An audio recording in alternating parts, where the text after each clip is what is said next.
bienvenue dans cette nouvelle vidéo. Alors aujourd'hui il s'agit d'un petit point lecture où je vais vous présenter 3 livres que j'ai lus assez récemment. Alors pour être honnête, il y en a un que j'ai lu au mois d'avril et que je n'ai pas eu le temps de vous chroniquer, et puis les 2 autres sont les 2 livres que j'ai lus en ce début du mois de juin.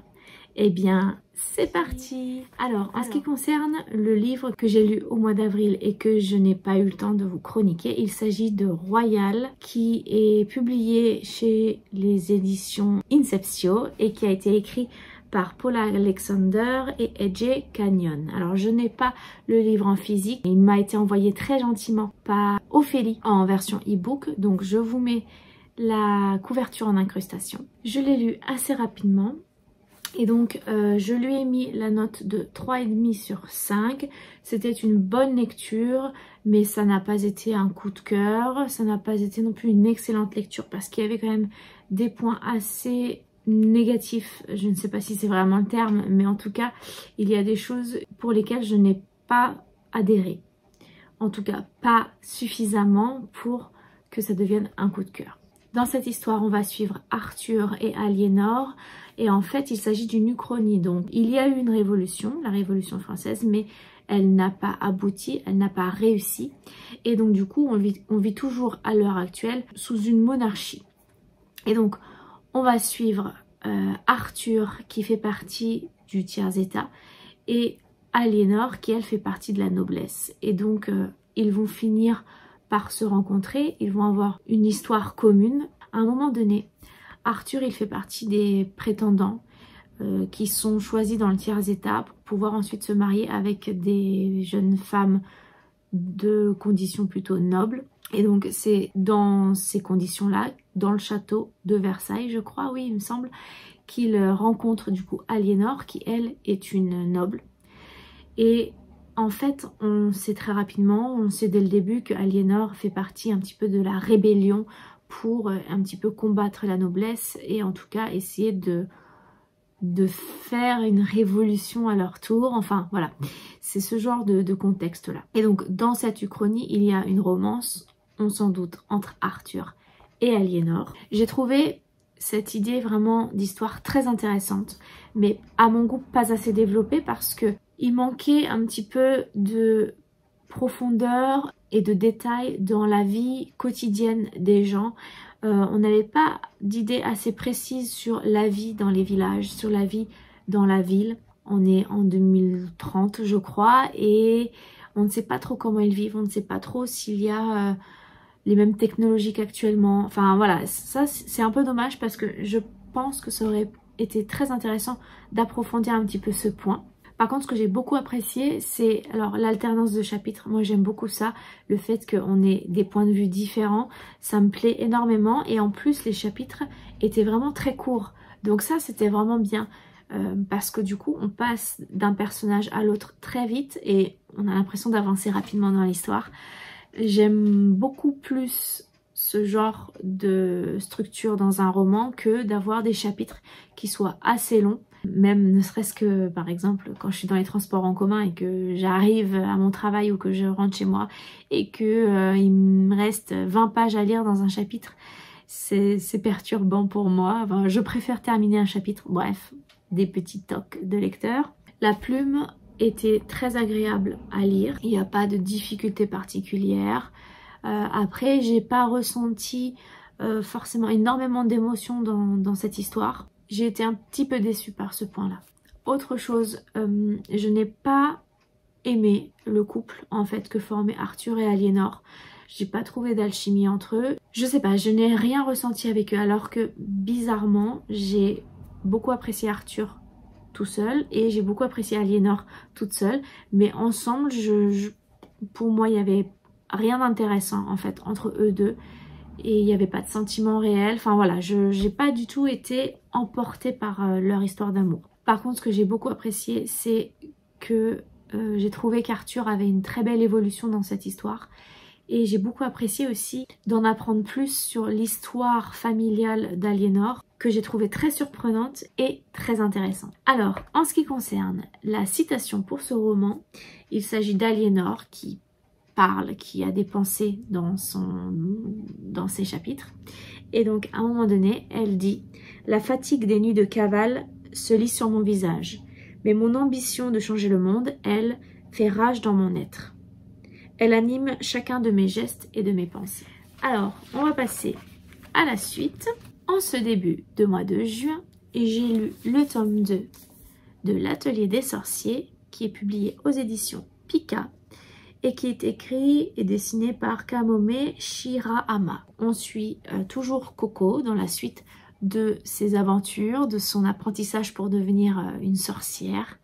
Et comme je l'avais dit pour le premier tome, vraiment j'ai beaucoup aimé, encore une fois, ce second tome. J'ai trouvé le développement de l'histoire toujours aussi intéressante. L'intrigue, enfin en tout cas moi, m'a tenue en haleine tout au long de ma lecture, et ce qui fait que du coup je l'ai lu très rapidement. Et alors il y a toujours des rebondissements qui me donnent tout autant envie de lire la suite, de continuer assez rapidement d'ailleurs. J'ai forcément acheté le tome 3, donc il est dans ma pile à lire. Et je pense que je le lirai à mon avis avant la fin du mois de juin, même s'il ne fait pas partie de ma pile à lire. Mais bon, ça compte pas trop finalement puisque c'est assez rapide à lire. Donc vraiment, si vous cherchez un manga qui parle de magie, de sorcellerie, d'apprentissage, d'amitié, etc. et avec des actions, des rebondissements, des choses qui se passent, enfin voilà, il y a quand même beaucoup d'actions dans ce manga, eh bien je vous conseille fortement l'Atelier des sorciers.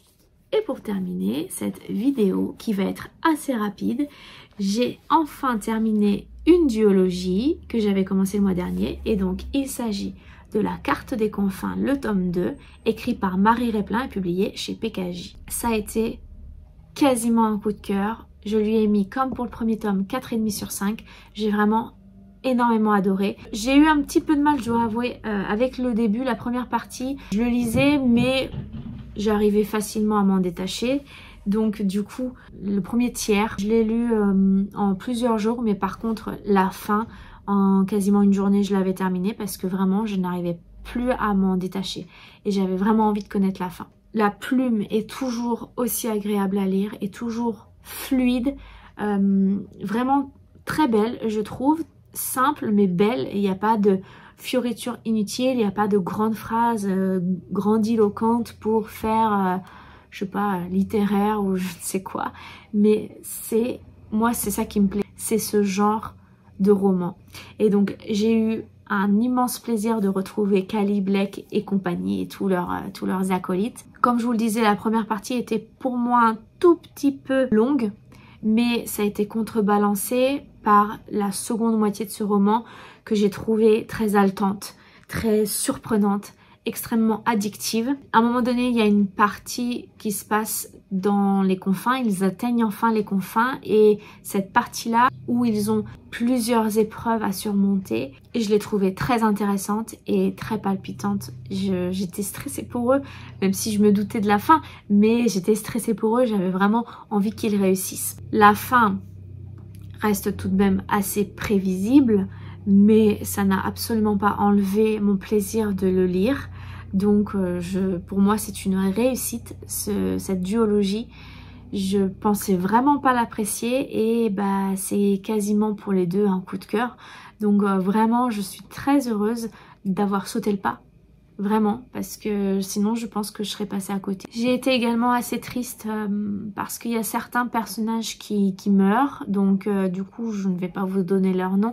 Ça n'a pas été une histoire en fait où ils ont des épreuves mais tout se passe bien parce que tout le monde vit, tout le monde survit, et ce que j'ai trouvé vraiment très bien c'est que bah, c'est pas tout beau tout rose, il y a des gens dans leur équipe qui meurent, et j'ai trouvé ça bien, non c'est pas bien, mais j'ai trouvé ça intéressant, et ça permet d'apporter une certaine profondeur dans cette histoire. Et j'étais très triste quand ces personnages sont décédés, mais ça apporte oui une certaine gravité dans l'histoire. Enfin j'ai beaucoup apprécié, la romance est toujours très présente, donc Kali et Blake, je les aime tous les deux, je les aime tout seuls, mais je les aime tous les deux ensemble, contrairement à Royal. C'était une super lecture. D'ailleurs hier quand je l'ai terminé, je n'ai pas commencé de livre tout de suite. Je me suis dit je vais attendre, je vais décanter un peu ça.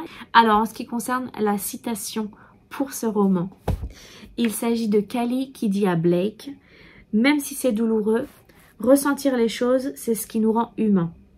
Et c'est tellement mieux que d'être indifférent. Donc voilà, je n'ai rien à ajouter à cette phrase que je trouve très belle.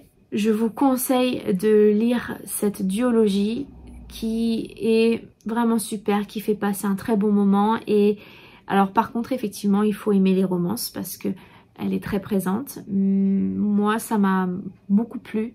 Et j'ai beaucoup aimé aussi bien les actions, les intrigues, les énigmes, les aventures, les défis qu'ils avaient à relever. J'ai beaucoup aimé aussi les dialogues. Il y a une ou deux fois où j'ai rigolé devant les dialogues qu'ils pouvaient avoir les uns avec les autres. Et voilà. Alors par contre, la romance, oui, il y a de la romance, mais il n'y a rien du tout de spicy. C'est très soft, c'est très gentil. Donc si vous n'aimez pas les romances un peu spicy, n'ayez pas peur parce que ça n'est pas le cas pour ce roman. Voilà. Cette vidéo est terminée. J'espère qu'elle vous aura plu. N'hésitez pas à me mettre en commentaire vos avis sur ces 3 romans que je vous ai présentés aujourd'hui. Et puis n'hésitez pas à mettre un petit pouce bleu, à vous abonner à ma chaîne si vous ne l'êtes pas. Et puis je vous dis à bientôt pour une prochaine vidéo. Ciao!